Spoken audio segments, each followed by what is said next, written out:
दोस्तों, जय Hind. This is Subedar Tomar from the defence news platform. दोस्तों, आप सभी को मैं आज एक नया टॉपिक लेके आया हूँ। ये हमारे सभी पूर्व सैनिकों, उनकी फैमिलीज़ को अफेक्ट करता है। इसलिए मैं समझ रहा हूँ कि इस इम्पोर्टेंट टॉपिक के ऊपर आज चर्चा की जाए।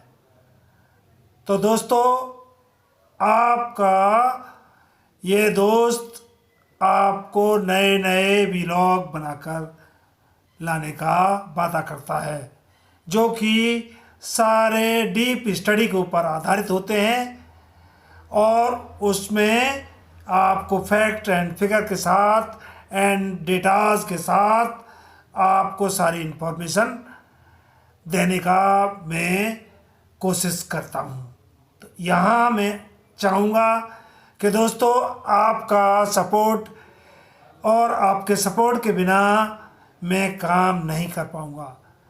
तो मुझे आशा है कि आप मुझे मेरे वीडियो में, मेरे ब्लॉग के कमेंट्स में आप कमेंट्स कर कीजिए। कमेंट्स में आप मुझे क्वेश्चन डालिए, जिन क्वेश्चंस के ऊपर मैं और रिसर्च करूं और उसके ऊपर आपको अच्छे से अच्छे सारी इन्फॉर्मेशन मैं आपको दे सकूं। तो दोस्तों, सबसे पहले आपसे रिक्वेस्ट करूंगा कि please like my videos and subscribe my videos, subscribe my channel, like my channel and press bell icon also, जिससे कि आपको तुरंत मेरे वीडियोस की क्लिप्स, आपको तुरंत नोटिफिकेशन आपको मिल सकें और आप उससे कुछ अपना उसका इंफॉर्मेशन से आपका कुछ फ़ायदा हो सके, या आप मुझे कोई सजेशन देना चाहते हैं तो भी मैं आपके सजेशंस का बड़ा वेलकम करूंगा। आप please now come to the point. आज का मेरा सब्जेक्ट है ECHS में डिस्क्रिमिनेशन। ECHS के ट्रीटमेंट में भेदभाव क्यों है JCOR ऑफिसर्स के बीच में। इसके लिए मैं आज ये आपको इस व्लॉग में बताने का प्रयत्न करूंगा, सारी समस्याओं की जड़ और उसका निदान और उसके how it can be solve. So दोस्तों, मैं सबसे पहले आपको बताना चाहता हूं कि ECHS का सिस्टम 1 अप्रैल 2003 को भारत सरकार ने रिटायर्ड सैनिकों के लिए ये स्कीम चालू की, इसको शुरू किया।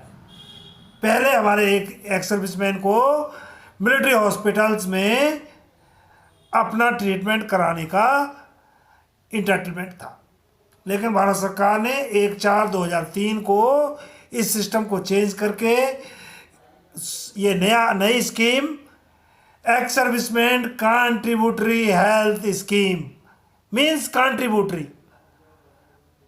सो एक्स सर्विसमैन को कंट्रीब्यूशन करना पड़ता है, वन टाइम कंट्रीब्यूशन, और उनका पर मंथ जो मिलने वाला फिक्स्ड मेडिकल अलाउंस, जो कि ₹1000 है, that is ₹1000 per month from सिपाही टू जनरल रैंक। इसमें कोई अंतर नहीं है। सिपाही से लेके जनरल को हर रैंक को fixed medical allowance only ₹1000, that is same for every rank। तो मैं यहाँ में ये मैं कहना चाहता हूँ कि इसमें भेदभाव क्यों। अगर कंट्रीब्यूट आज की तारीख में ECHS के सिस्टम के अनुसार जो इंटर ऑफिसर्स को वन टाइम कंट्रीब्यूशन 1,20,000 है, JCOs को वन टाइम कंट्रीब्यूशन 67,000। ORs को, हमारे अदर रैंक्स को अप टू हवलदार, फ्रॉम सिपाही टू हवलदार, ये कंट्रीब्यूशन अमाउंट है 30,000। इसके आधार पर इस स्कीम में डिस्क्रिप्शन किया गया है कि ऑफिसर्स को जब इंपेनल्ड हॉस्पिटल में अगर एडमिशन होता है तो उसको प्राइवेट वार्ड में, सभी को मालूम है प्राइवेट वार्ड में वहाँ का सिस्टम, ट्रीटमेंट्स का सिस्टम और सारी है ना वहाँ का सुविधाएं और सारी cleanliness and each and everything that is of super standard. And जेसीओज को सेमी प्राइवेट में, वहाँ उससे एक कदम नीचे, एक लेवल नीचे। और ओआर को जनरल वार्ड में,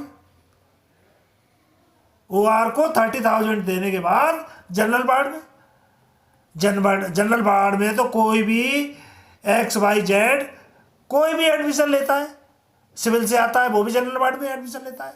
फिर हमारे बेचारे एनसीओज रैंक को, अदर रैंक को, इसमें ये इसके इनके साथ भेदभाव है कि नहीं? अगर कंट्रीब्यूशन आपने रखा है अलग अलग और उस कंट्रीब्यूशन को अगर एक हमारा सिपाही या हमारा नायक या हमारा हवलदार या जेसीओ कोई अगर 1,20,000 देने के लिए तैयार है अगर अपनी मर्जी से, तो उसको भी है ना प्राइवेट बोर्ड ऑथराइज होना चाहिए। बाकी रही FMA, फिक्स्ड मेडिकल अलाउंस, वो तो 1,000 सबका बराबर है, वो सभी का कटी डिडक्ट हो ही रहा है। इसमें चाहे जनरल साहब हो, चाहे ब्रिगेडियर साहब हो, चाहे कर्नल साहब हो, 1,000 उनका भी पर मंथ कटता है, एक सिपाही का भी 1,000 रुपीज़ कटता है। उसमें तो कहीं वही है नहीं कि आपका ज़्यादा ऑफिसर्स का उनसे 5,000 रुपये उनके कट रहे हो। तो फिर उनको जब सिपाही, नायक या हवलदार या हमारा जैसे कोई अगर प्राइवेट वार्ड के बराबर 1,20,000 रुपये वन टाइम कंट्रीब्यूशन देने को अगर तैयार है तो उसको प्राइवेट वार्ड क्यों ऑथराइज नहीं किया जाता? यहाँ ये कितना बड़ा भेदभाव है। This is the great discrimination and ये भारत सरकार को इस पे रिविजिट करना पड़ेगा, क्योंकि ये सरेआम दिस इज ए भेदभाव, ये आपका अन्याय है, उनके साथ शोषण है। हाँ, कोई जवान या जेसीओ वो कहता है कि नहीं मैं 1,20,000 नहीं देना चाहता और मैं सेमी प्राइवेट में, मुझे जेसीओ कहता है कि अगर मुझे सेमी प्राइवेट के लिए मैं I am ready, okay then no problem. अगर उसी में से जवान को ही अप टू एनसीओ वो कहना चाहता है, कह रहा है, अगर उसका ऑप्शन है कि वो 30,000 ही देना चाहता है तो ठीक है, उसको जनरल वार्ड में रखिए आप, जैसा इंटरटेनमेंट आपने किया है। बट अगर वो चाहता है कि मैं वन टाइम कंट्रीब्यूशन में 1,20,000 देना चाहता हूँ तो उसका तो इंटरटेनमेंट प्राइवेट वार्ड में होना चाहिए। इसी हिसाब से जेसीओ अगर कोई देना चाहता है उसका होना चाहिए।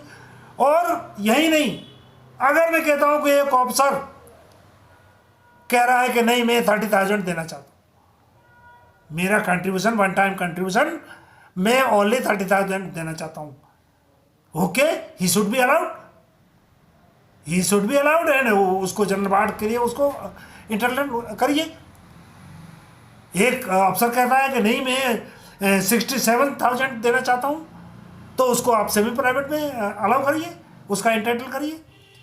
यहाँ इसमें कंपलसरी क्यों कि नहीं, जो उनको 1,20,000 वो अफसर्स है ना प्राइवेट वार्ड में होंगे और जेसीओज उसमें होंगे।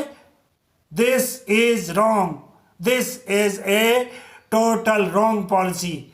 गवर्नमेंट ऑफ इंडिया, भारत सरकार के शीर्ष अधिकारी इस पर रिविजिट करें और प्लीज इसको, ये सरेआम भारत के संविधान में article 14 to 18 equality before law का सिद्धांत लागू किया गया। कि everybody should be equal before the law. So यहाँ क्यों ये डिस्क्रिमिनेशन, यहाँ क्यों भेदभाव? ये आर्टिकल 14 to 18 जो हमारे कॉन्स्टिट्यूशन ऑफ इंडिया में इंश्राइंड है, उनको लिखा हुआ है, उन्हीं का उल्लंघन है, सरेआम उल्लंघन है। तो यहाँ मैं कहना चाहता हूँ कि हमारा सारे इस चीज़ को रिविजिट करना पड़ेगा। Right to equality assures that everyone should be treated equally before the law। Article 14 to 18 बोलता है। हाँ, यस, एक चीज मैं यहां जोड़ना चाहता हूं, सेना में रहते हुए ऑर्गेनाइजेशन के नीड्स के अनुसार, वहां हायरार्की के सिद्धांत के अनुसार, वहां अगर अलग अलग ट्रीटमेंट रखा गया है, ऐसे ओके, वहां ऑर्गेनाइजेशनल नीड्स है, मुझे जरूरत है, मुझे मालूम है, वहां हायरार्की का सिद्धांत के अनुसार, principles of hierarchy and organisational needs के लिए वहां पे आप थोड़ा बहुत जो अलग अलग सिस्टम रखा हुआ है, ऑफिसर्स को अलग, जेसीओज को अलग, ओआर को अलग, वहां ओके, नोबडी वांट्स टू, वहां कोई चैलेंज करने के लिए कोई चैलेंज नहीं कर रहा। लेकिन after retirement why this discrimination is being done? तो इसके लिए हमारे कर्णधारों को सोचना चाहिए। इस इशू के ऊपर बहुत दिनों से this issue is being discussed from very past. कई दिनों से इसके ऊपर चर्चाएं चल रही है देश में कि ये सिस्टम ये गलत चल रहा है ईसीएचएस में। तो ये आपको सरकार को प्लीज चेक करो, इसके ऊपर आप जल्दी से निर्णय लीजिए। और admission is on the basis of rank, क्या मतलब है भाई? एक आदमी बीमार है, उसका रैंक से क्या मतलब है? और वो भी after retirement I think one who wants to pay more he should be given the facility more. तो इसमें कोई वही नहीं है। हमारे ईसीएचएस में देखिए, हमारे ईसीएचएस में एक ऑफिसर माइग्रेन का जिसको प्रॉब्लम है, वो गया है ट्रीटमेंट के लिए, और एक सिपाही वहां आया हुआ है जिसको ब्रेन हेमरेज हुआ है, बट सी ग्रेड। ये देखिए अंग्रेजी मानसिकता, हमारी इंग्लिश मैन मेंटलिटी का उदाहरण देखिए कि जो माइग्रेन के लिए अफसर गया हुआ है, he will be given the priority for the treatment. एक ब्रेन हेमरेज में एक सिपाही वहां सीरियस कंडीशन में है, उसको बाद में देखा जाएगा। This is highly objectionable. ये कितना ही ऑब्जेक्शनेबल है। तो इसके लिए तो हमारे और फिर हमारे ऑफिसर्स और हमारी सारी संस्थाएं बोलती हैं कि अदर रैंक्स जेसीओज क्यों धरना दे रहे हैं। जंतर मंतर पे जो धरना चल रहा है, और जो रामलीला मैदान में धरना किया गया था, रेवाड़ी में जो धरना किया गया था, इसके ऊपर बहुत अल्लम सारे ऑफिसर्स सेटर्ड है, गवर्नमेंट भी है ना इसमें, है ना, बहुत बोल कुछ नहीं रही है, बट दे नो कि दिस इज वेरी सीरियस। तो हमारे पूर्व सैनिकों को अब सोचना पड़ेगा। पूर्व सैनिकों तैयार हो जाओ, आपको अब इस सरकार से कुछ अच्छा पाने की उम्मीद छोड़ देना चाहिए। ये सरकार आपको बिना आपको शक्ति प्रदर्शन किए हुए, आपको शक्ति प्रदर्शन करना पड़ेगा।